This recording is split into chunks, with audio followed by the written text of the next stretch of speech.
You know those companies that just always deliver? Every single time it's perfect.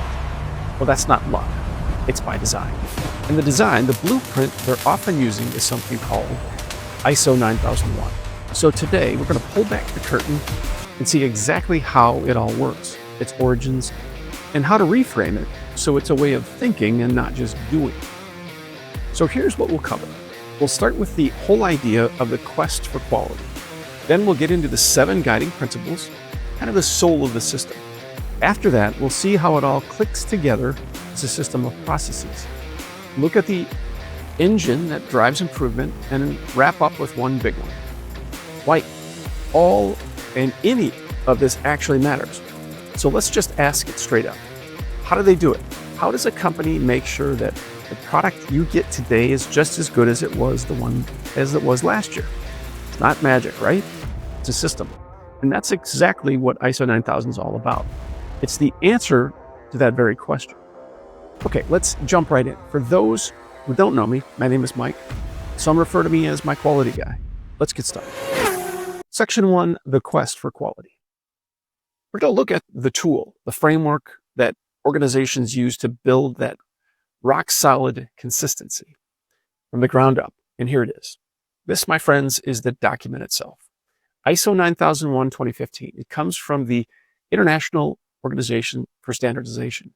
And it's basically the ultimate guide for building what's called a quality management system, or QMS, as we'll call it. The easiest way to think about it, it's like the master recipe for getting consistency, high quality results, no matter what business you're in.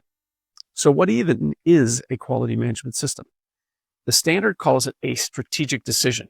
And I love that because it's not just some binder of rules you stick on a shelf. It's a fundamental choice to structure how you work to consistently hit your goals and make your customers happy. It's about building a foundation for success that lasts. And you know, this thing isn't set in stone. It actually evolves. Just look at the language from the 2008 version to the current one. Products become products and services. Supplier turned into the much broader external provider. Now that might seem like a small tweak, but it's huge. It means that the standard works just as well for a tech company as it does for a giant car factory. Section 2, the 7 guiding principles.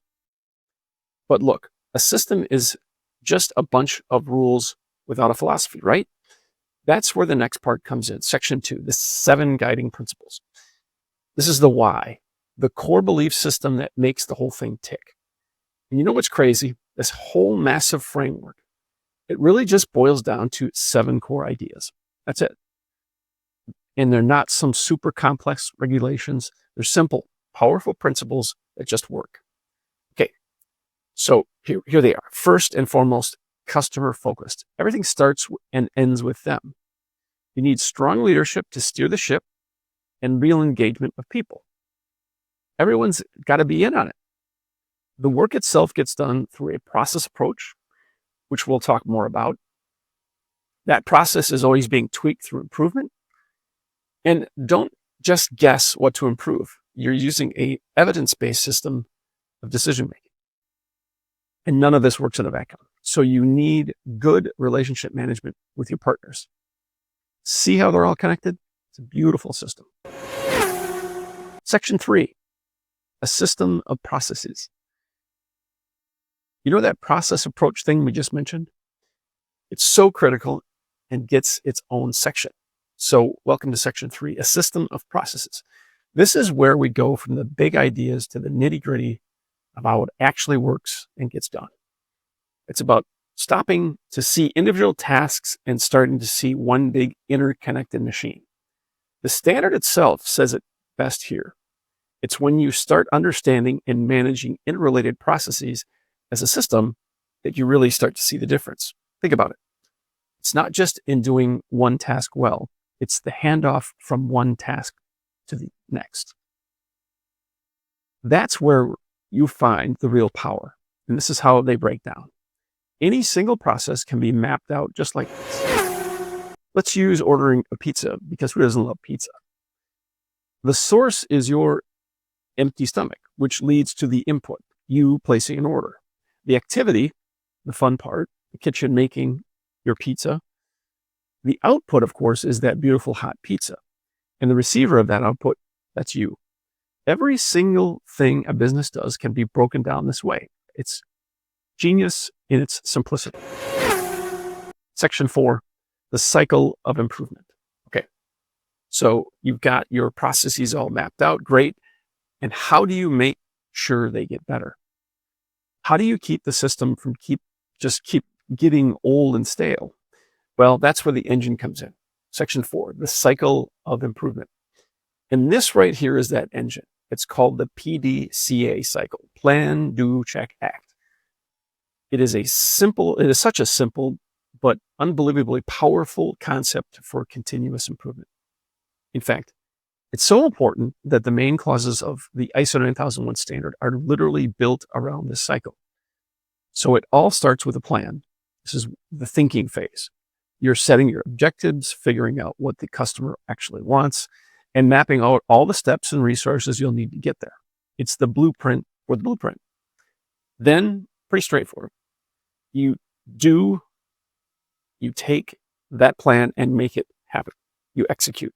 You put the people and the processes to work and actually create the product or service. But you can't just stop there. Next, and this is so critical, you have to check. You step back, you monitor, measure, you collect the data. Did we hit our targets? Is the process working like we thought it would? Are our customers actually happy? You have to ask the hard questions. And finally, based upon what you learn in the check phase, you act. You take all that data and do something with it. Maybe it's a tiny little adjustment. Maybe it's a huge change in strategy. Whatever it is, you make that improvement, and then the cycle starts all over again. Plan, do, check, act. With every single loop, the organization gets a little bit better. And the payoff, which brings us to the big finale. The question we've all been waiting for: why? Why go through all of this trouble? After the planning and checking and acting, that's the payoff. Well, the benefits are pretty huge. First off, you get the superpower of consistency. You can reliably deliver what you promise time and time again. And guess what that leads to? Enhanced customer service, happy customers. But it also makes you smarter. You're forced to think ahead to address risks and opportunities before they become problems. And of course, getting certified lets you demonstrate conformity. It's like a badge of honor that tells the entire world, hey, we take quality seriously here. So when you boil it all down, ISO 9001 isn't just about getting a piece of paper to hang on the wall. It's a whole new way of thinking. It's a mindset of continuous improvement. So the real question to leave you with isn't just for big corporations. It's for any of us in anything we do. What could your cycle of improvement look like? Hit subscribe, follow us for more great videos on ISO 9001 for beginners.